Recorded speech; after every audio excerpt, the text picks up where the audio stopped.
What's going on, everybody? My name is Gorden Dove. Some of you know me, some of you don't.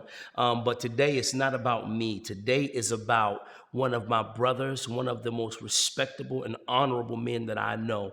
And he is none other than the attorney himself, Mr. Johnnie Finch.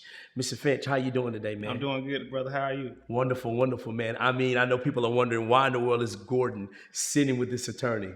No, no, I'm not about to get locked up. But I do have the honor to sit with him today to discuss something that I feel like is monumental. And today we are discussing this great literary work, this book that he is about to release. And the title of it is Black Lawyer Confidential: Keys to Success. And you about to drop this thing on the world and turn it upside down, man. And today I want to talk about that today. So, Attorney Finch, can you just tell me a little bit about you? Of course. Northeastern North Carolina native, graduate from Women's High School, went to church in Hereford, North Carolina, Saunders Grove, went to Elizabeth City State. After that, criminal justice major. Did 7 years with the Department of Juvenile Justice, working with the young men.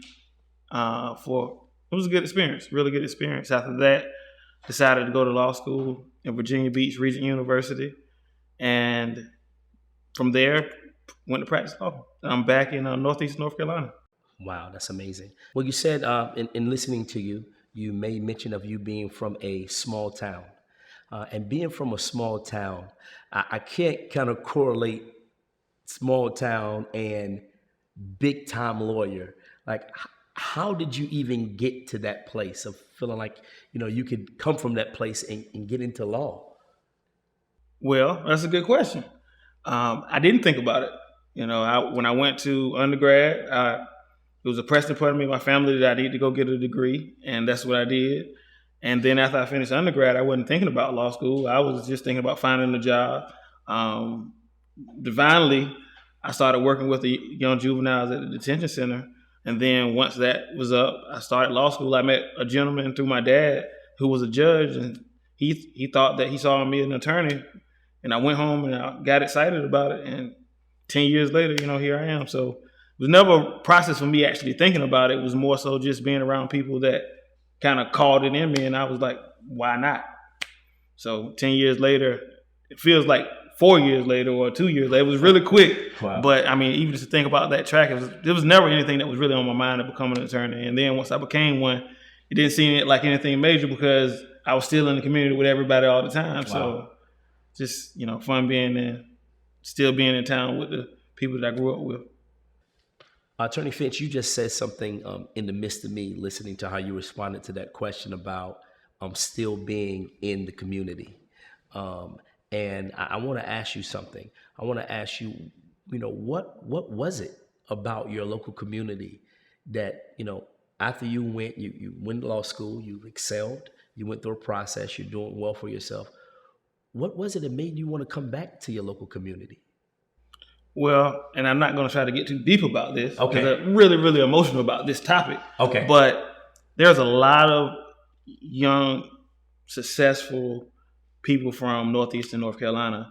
And after they left, Northeastern High School, Women's High School, or whatever high school, Dare County High School, they took their talents, to New York, California, and all these places, and they're doing great things. And I'm proud of them, and I see them, and I shake their hand. However, what I realize is in our area, we have a small number of successful professionals who are doing it the right way. And what I realized is that you have to see it, because I didn't think about being a lawyer until I saw one. And I definitely didn't think about it until I saw a younger attorney or professional or surgeon. So my thing was, if we're going to be effective in the community, let me go back and let me just try to do the things the way my parents taught me, the way that I've always learned. I'm going to make mistakes, but don't try to take advantage of people. And I feel like when the next generation sees it, they can say, hey, I can be a lawyer. That's easy. Jay Finch is a lawyer. I can do it then.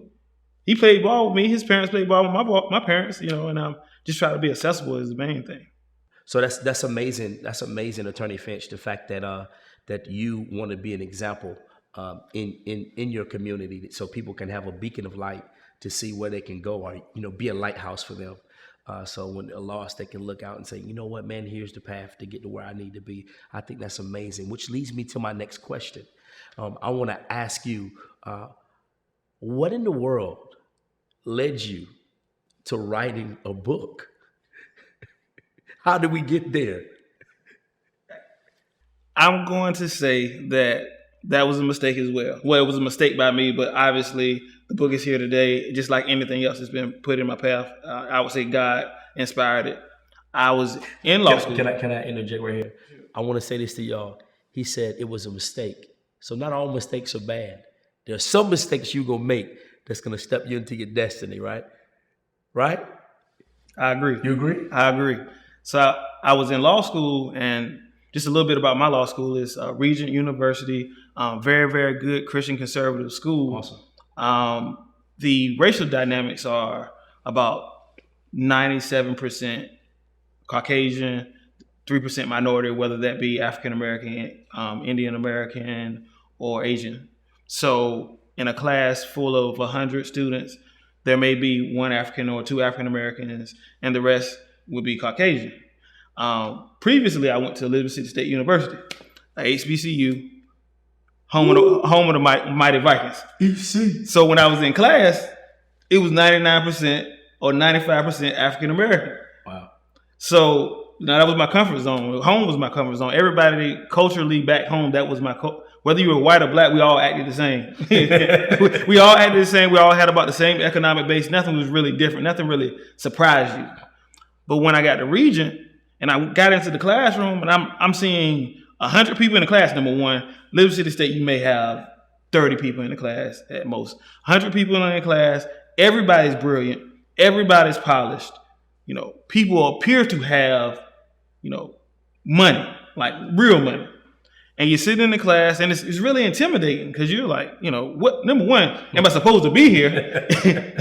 It's myself, and maybe I saw another, African American that was in the hallway, but I started thinking about like how it made me feel, how I felt I was perceived, whether good or bad. If I were to answer a question in class, I'll go home and think about, when I said that statement, how did people perceive it?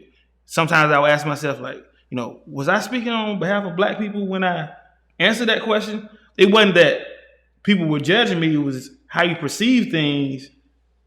It kind of equates to how you behave. Wow. So I was really, really nervous, never really been nervous before. And so I went home and I started writing a journal. So I'm writing my journal totally raw, only for me, because every day I'm just seeing different scenarios I've never seen before, and I feel like I'm not equipped for them. Mm-hmm. So I'm writing to myself, today was a bad day. I did good on the test, or I did bad on the test, or I felt like one of myself and one of my peers got in an argument over politics or racial issues or any of these things, and I'm just putting it in. I'm putting it into the book.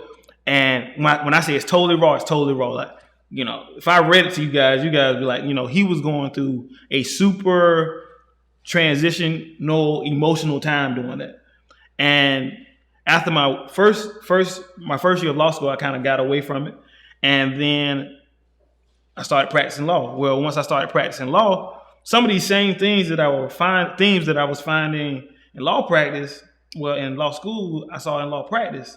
I'm like, this is kind of similar. I felt more equipped for law practice because I had that experience. Keeping in mind, if I hadn't have had that experience with the 99% Caucasians at my university, then it probably wouldn't have equipped me for law practice, because when you go into a courtroom in Northeastern North Carolina, most of the officials are going to be Caucasian.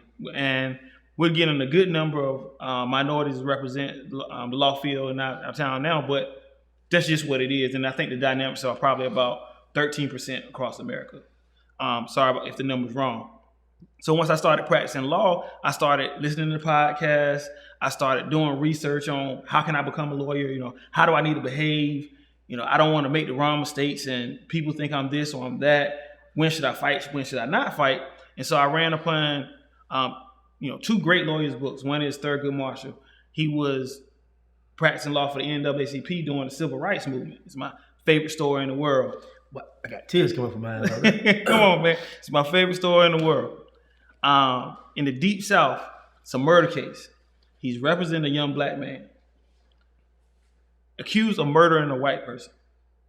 All white jury.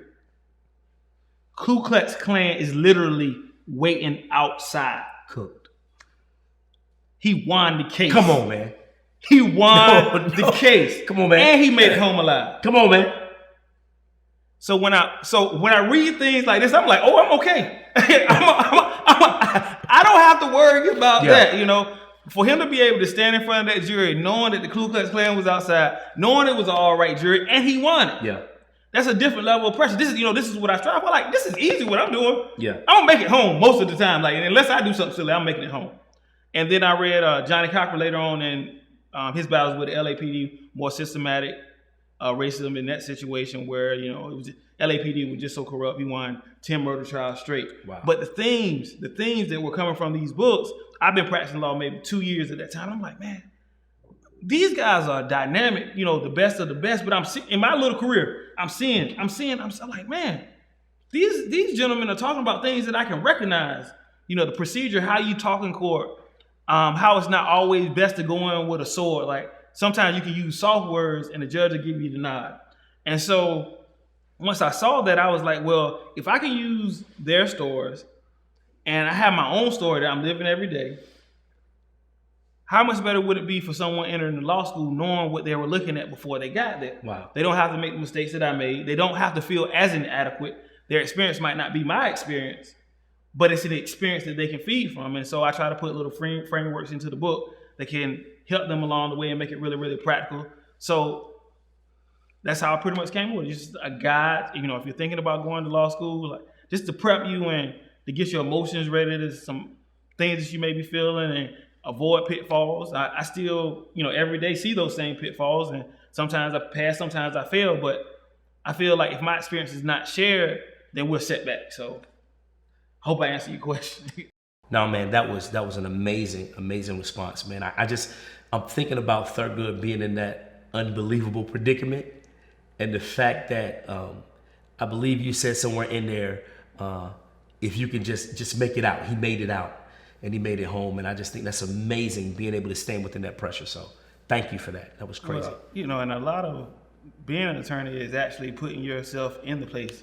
You can only truly fight for your client if you put yourself in their place. So while his client was looking at death, he felt like he was looking at death too. A lot of times you're the only person that stands in between your client and death. So you kind of got to be in that position. So I guess he probably mentally put himself in a place like, you know, I'm going to die if this doesn't work out, because I'm the only one standing here advocating for my client. And on a smaller scale, you know, that really motivates me. You know, it may not be in the Jim Crow South, but if somebody's charged with an offense that could end their career, certainly, you know, ending your career, ending your financial situation, whatever it may be, is never good for anyone. So amazing, man, amazing. You said a few things in there that really resonated with me, and you spoke about being willing to put yourself in a situation, to extend yourself, kind of risk yourself in order to see someone else succeed or make it. Can you just speak around that? Where does that come from? Where does that come from? I'm pretty sure that's in the book. You talked about that, but where does that spirit, that heart come from? The ability to risk yourself for others. Well, there's times when individuals need help, whether it be myself, whether it be, you know, William, Todd, doesn't matter what color you are, what race, creed, it doesn't make a difference. And people choose you. People choose you because they trust you. They believe that you're going to fight for them. The same way, if my child were in trouble, or my mom, my dad, or my friend was in trouble, I would go to who I trust. That trust is not to be forsaken. You know, if it's a situation where someone calls on me, then I got to make sure that I'm making right on my family name. You know, my roots, the people that came before me, Thurgood Marshall, Johnnie Cochran, and all these guys on a smaller level. So to give anything but 100% fight would be spitting in the face of everything that I worked for, or everything that I was blessed, the tools that I was blessed to work with. In listening to the way you responded to that question, I heard a few things in there. I heard a man who will stand in his cultural context for people in his very own cultural context. But I also heard you speak not just for your own cultural context, but it sounds like to me that you'll stand for all. And I want to touch on this. Here's the question. Black lawyer confidential. Black lawyer confidential. Can you speak around what that title means? I mean, because some people will want to kind of pigeonhole that title and say black lawyer. So, okay, we got Attorney Finch. He's only dealing with black people now. But I don't think that, listening to your heart, listening to you sharing some of your experiences, I don't think that's what that book title means. Can you share something about that? Black Lawyer Confidential. It's pretty easy. I'm an African American. I'm a lawyer. And the information that I have is the information that I learned going along the way. It's not meant to point out any particular class of people. I think the book is a great read for everyone. It's talking about my experience. It's talking about my experiences with my white peers, my good friends, as well as my black friends that were not so good friends at times. So just how I identify myself, black lawyer. The confidential part is just thought it sounded kind of cool. But the keys to success is the main thing, trying to prepare people in the minority context to be ready to go into a career that's probably 3 to 4% of people that look like them. The book is meant really to create harmony within your person, because if you can move in spaces and feel comfortable, you can make people feel comfortable around you, whether they're black, white, Chinese, or anything. So, while the title may be a little bit abrupt, I feel like anybody in the world can read this book and get something good from it. You know what, Attorney Finch, I love what you said, how you broke that down about what the book was about and how it was about for everybody. I love that. Attorney Finch, what's the number one thing you learned during this process? Well, just over the years, being at rock bottom over and over again, I just learned to adjust to it. You get to a place where you get knocked down, whether you didn't pass the exam, whether you didn't pass the bar exam, whether your client gets convicted and is, whether you lose money for your client or any of these things, you realize that you go down to zero, but you just keep getting up. And through that process, you just learn so much. So even when I read the book, it takes me to an emotional place because it's the ups and downs of my life. And I think what people understand really quickly is that's what life is about. It's ups and downs, and you appreciate it. So I just appreciated the process in itself because I've had so many ups and downs. But I'm still here, brother. Still here, that's crazy. Attorney Finch, you went to a Christian school, and I want to kind of touch on that. What is that about? I mean, why a Christian school? That Regent University I went to, they had a weekend and they told us about the biblical integration. They talked about how there was 15 minutes of devotion for every class. I needed all the prayer that I could get in law school. I need it now. I need it every day. And the fact that I was a Christian, it definitely tied in. I think to those who read the book, there are definitely nuggets from the Bible that are there. There are nuggets that I've learned, things that I thought that God showed me while I was actually in law practice as well as in law school. So it's a part of me. Maybe it should have been Christian Black Lawyer Confidential, but it's a great part of who I am, and I think that it inspires those, whether Christian or not, to keep pushing. Attorney Finch, you're a man of faith. I can hear it spews out of you. Can you tell me how your faith played a part in your process? Well, if it were not for my faith, that was the only confidence that I had.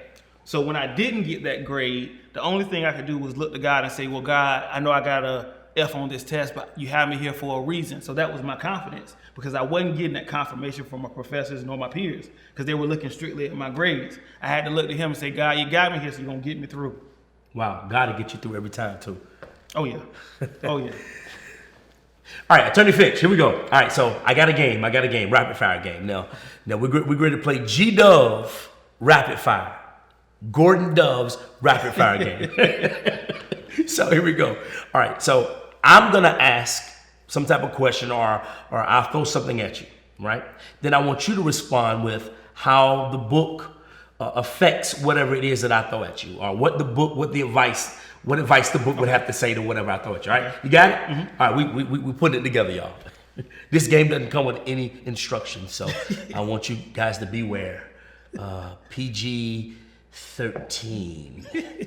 All right, here we go.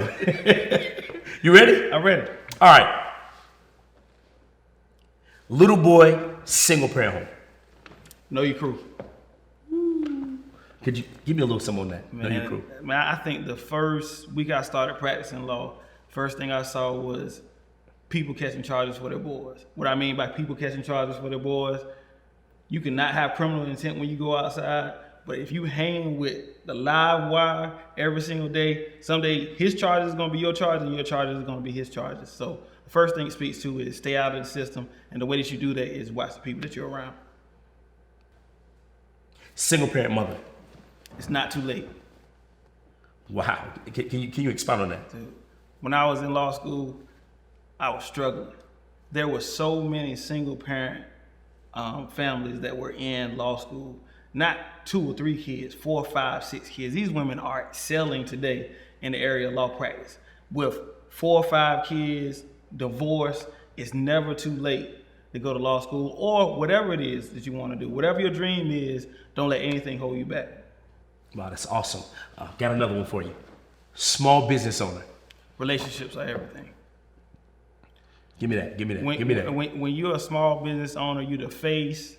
Your staff is the face. Everything you do is on Front Street. There's no hiding behind a fake product. So your product has got to be good. So your relationships have got to be good, because if they're not, your business is not going to grow. When it's booming on a small scale, if your overhead is low, you can do really, really well. So just the relationships. It's not Google over here. It's awesome. That's awesome advice. All right, got another one for you. High school senior. Find a lawyer. I think it's important that every high school senior doing, especially before you start college, if you think you want to be a lawyer, go find one and hang with them as much as you possibly can. Suck in the culture, suck in how the people talk, make sure you're learning from them, and it's never too early to get that glimpse of what law practice is like. So definitely find a lawyer during your high school senior year and your first year of undergrad. All right, person in law school right now as we speak. Stop wondering what everyone thinks of you. I think, writing the book, especially when I was doing my journaling, a lot of me getting stuck in my own head and being afraid to really maneuver was wondering what people were going to think about me. It went to my second semester when I shut down, trying to look so nice going to class. I went back into what we would call the dungeon, and I was showing up more so in sweatpants, getting the academics, and stopped wondering what everybody was thinking about me, that I was able to succeed. So forget everybody else, focus on you, compete with yourself, but use others as motivation. A lawyer that's currently practicing today as we speak. Facts. Any lawyer, I guarantee you, any lawyer who practices in the street lawyer context every day with the people, not so much corporate, will be able to identify with the story of the struggle, the stresses, and the successes that you feel when your client wins the case or your client loses the case, or you have a good day or a bad day, or even dealing with time management when it comes to your family. All right, my last rapid fire question is this. What does this book say to every person, boy, girl, mother, father, sister, owner? I mean, everybody, the totality. Sum it up for me. What is it speaking? What is it breathing? Know your strengths and weaknesses. Double down on your strengths, and where your weaknesses are, find a team that's going to complement you. And that's the only way you're going to get to the highest level. Grow your team, trust people, but don't trust them too much. When you get good people, keep them close to you. And always do right by people, I think. All right, Attorney Finch, man, this has been crazy. This has been amazing. I'm super inspired, but let's get to what we're inspired about. Could you let us know when, where, and how we can get our hands on Black Lawyer Confidential Keys to Success? Well, first off, I have a wonderful publishing company, postscriptpublishing.org. They helped me so much through that process, and I just appreciate them so much, because had it not been for their organization, knowing my strengths and my weaknesses, this book may have never gotten out, and when it did get out, it probably would have been in shambles. It probably would have been about 10 pages as well. The pre-release date is July 4th. That's when you can first order it. Directly from the website again, postscriptpublishings.org is where you can get the book from. It's coming out on paperback. We'll have some options on the website if you want to get it signed by myself. Then I'll definitely have those. Also, I'll probably have about 50 books in my car. If you see me, if you want one, just let me know. We're going to start in Hereford, drive through Elizabeth City, and we're going to end up in Dare County. Okay. So you say you're starting in Hereford, driving through Elizabeth City, we're going to end in Dare County. And we're going to bring it back to Greenville. Awesome. So y'all guys, y'all hear that? You got the information. And if you see my mom, she's definitely going to have about 200 books on her as well. Y'all look out for Mom. She gonna be pushing them out the trunk. Shout out to what's my boy name? Master P. Shout out to Ma Dukes. Master Mom. Pushing them jumps out the trunk. Attorney Finch, this has been a delight for me, man. I mean, it has been a complete honor to sit with you and to not only hear your heart, hear your passions, hear your desire, and then also sit with you and kind of get a little bit more close to your journey, to hear the perseverance, to hear the endurance, to hear your dedication to process, to hear your ability to have vision and look beyond where you were, to see where it was you were trying to go. I mean, I'm honored. Not only have I heard a man that is a great businessman, I've heard everything. I've heard a man that is full of compassion. I heard a man that is a doer. I heard a man that also is a man of faith. And I am very honored. I've learned so much. And I know that the people that are going to hear your voice and the people that are going to be able to purchase this wonderful book are going to be blessed, inspired, and pushed into the next level of their lives. And I want to say to you guys, I want to say that this is going to change your life. I don't know what place you are in life. I don't know where you are. I don't know your economic status, your social status. I don't know where you are in your job right now. I don't know where you're trying to go. But this is the book that not only can speak to where you are, but it's going to help you to get to where you're going. So in all of the surrounding counties, Elizabeth City, Currituck, Mooryock, Hereford, Paquimans, all of them, I can't name all of them, but I want all of you guys to get yourself together, put something aside, and get your hands on this, not just book, but resource. This is a resource that can change your life. For those of you that have been looking for a mentor, you've been looking for someone to guide you, this book is literally a pocket mentor. You keep it with you, and it's going to guide you to the next place. So get ready, because I'm telling you, the breakthrough you've been waiting for, it's in this book.